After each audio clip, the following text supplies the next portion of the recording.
આજે આપણે કિચન સિરીઝમાં મસ્ત મજાનું નડિયાદનું ફેમસ સ્ટ્રીટ ફૂડ ઢેબરી બનાવીશું. આ ઢેબરી એટલી બધી ક્રિસ્પી, ચટપટી અને મસાલાથી ભરપૂર હોય છે, એટલે તમે ચા સાથે ખાઓ, ચટણી સાથે ખાઓ ને તો મજા જ આવી જાય. એમાંય બહાર જ્યારે વરસતો વરસાદ હોય ને ત્યારે તો ડબલ મજા આવે.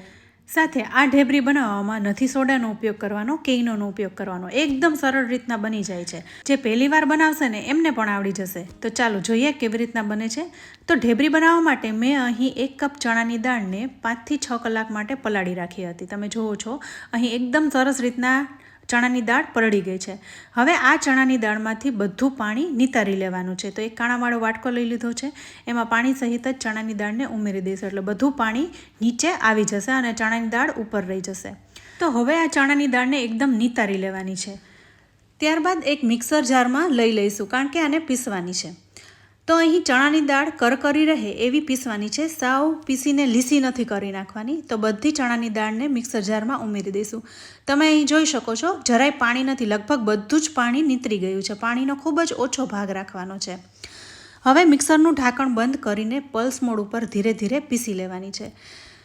વચ્ચે વચ્ચે મિક્સરમાં દાળને છે ને ભેગી કરતા જવાનું, એટલે બધી એક જ સરખી પીસાઈ જાય. તો અહીં તમે જોઈ શકો છો દાળ એકદમ સરસ પીસાઈ ગઈ છે, પાણી બિલકુલ નથી. જેટલી દાળ પલાળવામાં પાણીનો ઉપયોગ થયો હોય એટલું જ પાણી લીધું છે અને બધું જ પાણી નિતારીને પછી પીસી લીધી છે. અહીંયા જે આપણે ઢેબરી બનાવી રહ્યા છીએ એ એકદમ ક્રિસ્પી કરવાની છે, એટલે દાળ થોડી કરકરી રહે એવી પીસી લેવાની. થોડી ઘણી આખી ભાગી રહી જાય તો કંઈ વાંધો નથી. હવે આ મિશ્રણને એક બાઉલમાં લઈ લઈશું. દાળ પીસતી વખતે પાણી ઉમેર્યું જ નથી, એટલે મિશ્રણ એકદમ છૂટું છૂટું છે. તમે હાથમાં લઈને જોશો ને તો તરત જ છૂટું પડી જશે. હવે બધા મસાલા કરી લઈએ. તો અહીં 1/4 કપ જેવી ડુંગળીને ઝીણી સમારી ઉમેરી દેવાની છે, એનાથી એકદમ ચટપટી બનશે. સાથે 1 ચમચી ભરીને આખા ધાણા ઉમેરીશું. જો તમારે અધકચરા વાટવા હોય તો પણ વાટી શકાય. હવે 1.5 ચમચી જેવા ઝીણા સમારેલા મીડિયમ તીખા મરચાં ઉમેરવાના છે. સાથે 2 ચમચી જેવા તલ ઉમેરીશું, એટલે એકદમ નટ્ટી ફ્લેવર આવે. હવે થોડા અધકચરા વાટીને મરી પણ ઉમેરી દઈશું. હું અહીં તાજા ક્રશ કરીને જ મરી ઉમેરી રહી છું. તમને અહીં જેટલું ભાવે એટલું ઉમેરી શકાય. તીખાશ તમે તમારા ટેસ્ટ મુજબ એડજસ્ટ કરી શકો છો. હવે મરી ઉમેરી દીધા પછી થોડી કોથમીર ઉમેરીશું. અહીંયા જો તમારે પાલક કે મેથી ઉમેરવી હોય ને તો પણ ઉમેરી શકાય, એનાથી પણ ઢેબરી છે એકદમ સરસ લાગે છે. અત્યારે હું કોથમીર ઉમેરી રહી છું. સાથે સ્વાદ પ્રમાણે મીઠું ઉમેરીશું અને 1 ચમચી ખાંડની ઉમેરવાની છે. આ ઢેબરી છે ને એકદમ તીખી ચટપટી હોય છે, એટલે ખાંડનો ઉપયોગ કરવામાં આવે છે. હવે ઉમેરવાનો છે ચણાનો લોટ. લોટ ઉમેરવાથી ઢેબરીમાં બાઇન્ડિંગ સરસ આવશે અને તળતી વખતે છૂટી નહીં પડે. તો આ ખાસ ઉમેરવાનો, જેથી ઢેબરી એકદમ સરસ ક્રિસ્પી અને એનો શેપ પરફેક્ટ આવે. હવે પાણી ઉમેર્યા વગર જ જે ચણાની દાળમાં પાણી છે એમાં જ આ મસાલા અને લોટને મિક્સ કરી લેવાનો છે. કારણ કે અહીં ડુંગળી ઉમેરી છે એટલે એમાંથી પણ પાણી છૂટશે, એટલે હવે વધારે પાણી ઉમેરવાની જરૂર નથી. એમાં જ આ બધું મિશ્રણ છે એ તૈયાર થઈ જશે. હવે બધું મિક્સ કરીને એકવાર ચાખી લેવાનું. તો અહીં ચાખતા મને થોડા મરી ઓછા લાગી રહ્યા છે, તો વધારે ક્રશ કરીને ઉમેરી દઈશ અને થોડો એવો ગરમ મસાલો ઉમેરીશું. તો 5 ચમચી ભરીને ગરમ મસાલો ઉમેરી દઈશું. અહીં તમે જે ગરમ મસાલાનો ઉપયોગ કરતા હોય એ ઉમેરી દેવાનો.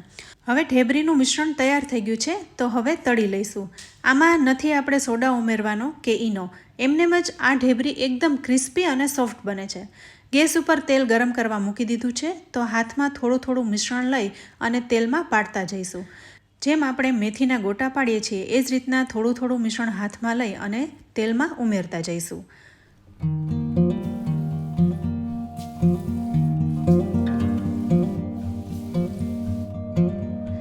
તો અહીં તેલમાં સમાય એટલી ઢેબરીને પાડી લેવાની છે. હવે એમ જ થોડી વાર માટે તળાવા દઈશું, પછી એની ઝારાથી સાઈડ ચેન્જ કરીશું.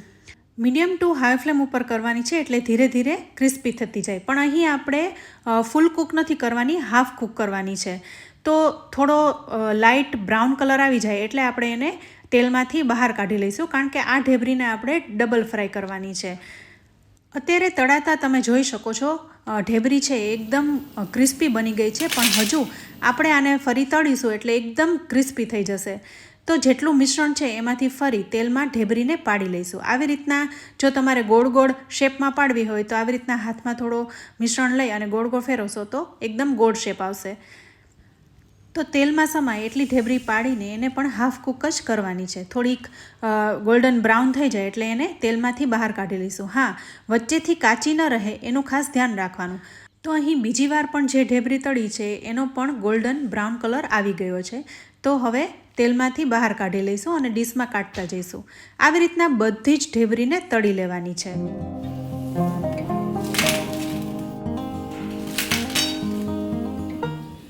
હવે બધી ઢેબરી તળાઈ ગઈ છે તો એને થોડી ઘણી ઠંડી થવા દેવાની છે. થોડી ઘણી ઠંડી થઈ જાય પછી એને પ્રેસ કરી લેવાની છે. તો એક ગ્લાસ લઈ લઈશું અને એનાથી બધી ઢેબરીને પ્રેસ કરતા જઈશું જેથી એકદમ ચપટી તૈયાર થઈ જાય. તો આવી ઢેબરી થઈ જાય એવી રીતના બધી ઢેબરીને પ્રેસ કરી લઈશું.